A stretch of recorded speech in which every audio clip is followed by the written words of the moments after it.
an cóla ara bhhatlam da iard a dhéanú Oireachtas baile agus Oireachtas inscne agus an aspin gníomh go GNU ó híomh na ngealúintí a thug sibh dúine maidir le túrascála éagsúla ach i dús spáire bhhatlam marrá go néintiam go hilis go thomlan leis an teachta dála Alan Kelly maidir leis an méid atá ráite aige agus na planana atá fáiltí agah maidir le na bíalanna tá siad seafóideog ach a bhhad níos tromcúisí tá siad deilteach agus cothóí siad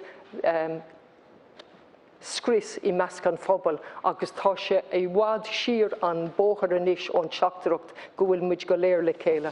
Minister, I'm going to zone in on the absence of action in relation to domestic violence, but I've used my time to agree with Deputy Alan Kelly in what he has said, and I think the plans that you have are not only shafflejock, but they're absolutely serious in the implications there will be for creating a division amongst our people who have helped us cope with COVID-19 and helped each government with your mistakes as you learned from them. And it's just totally unacceptable to proceed down that divisive road. In relation to domestic violence, you promised 2 reports.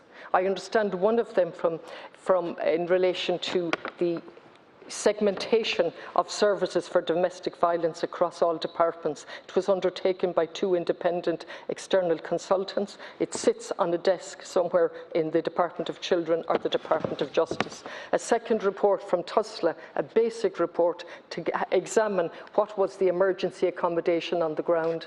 Still no report on that. Where is that at?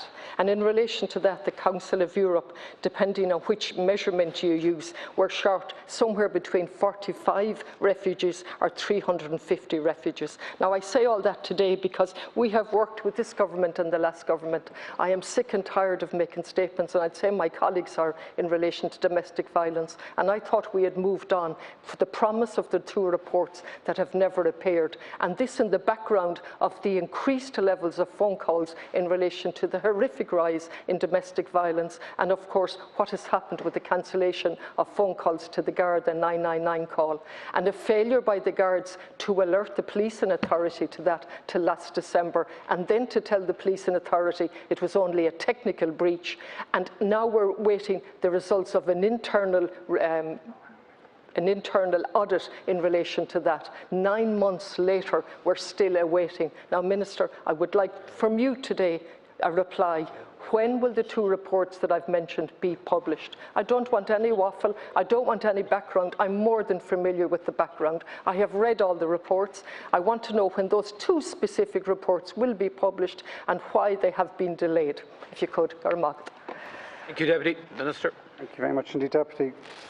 Can I commit you that the programme for government, our programme for government and our government fully recognises the need for additional refugee spaces and has committed to an action plan on this issue. TUSLA has, as you said, responsibility for care and protection of victims of domestic, sexual and gender-based violence.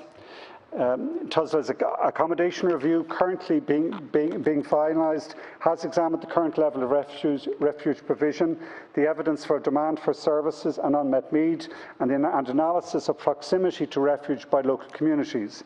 The review will present recommendations on future configuration of accommodation and services that may be required to holistically meet the needs of victims of such domestic violence.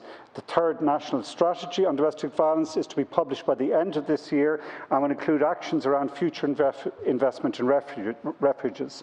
TUSLA has been allocated €28 million in funding for domestic violence services this year, which is an increase of €2.7 million on last year, along with an additional €2 million to specifically address challenges arriving during the pandemic. And it is a real concern. The ongoing continuation of this pandemic and the effect it has on mental health and domestic situation and people who are vulnerable to abuse is a chronic concern and a real issue.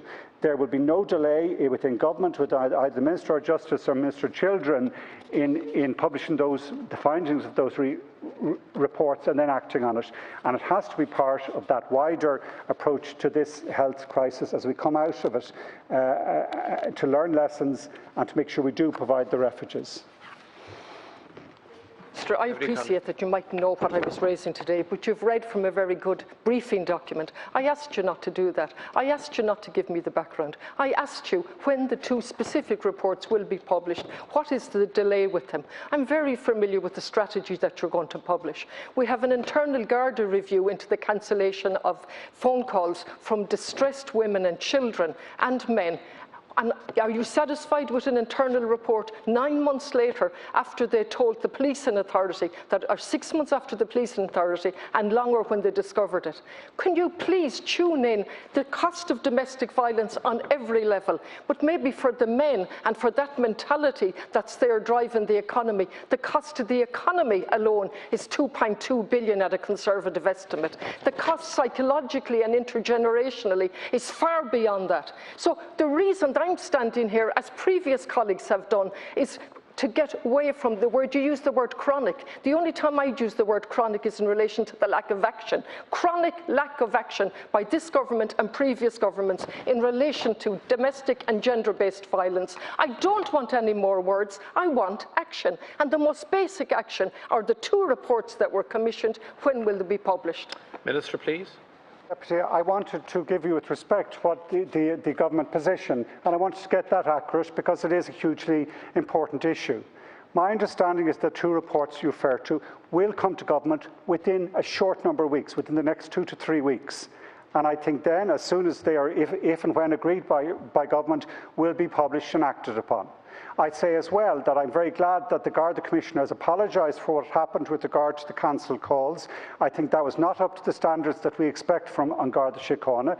My understanding, the new system for cancelling calls has shown a huge reduction in the number of calls being cancelled, but that does not excuse, as does not allow us forget what had happened in the analysis that was shown. So I mean no disrespect by not having a specific answer on which are having the report, but I can commit to you that it will be before government in the next couple of weeks and will then be published and shared with deputies here and be acted upon.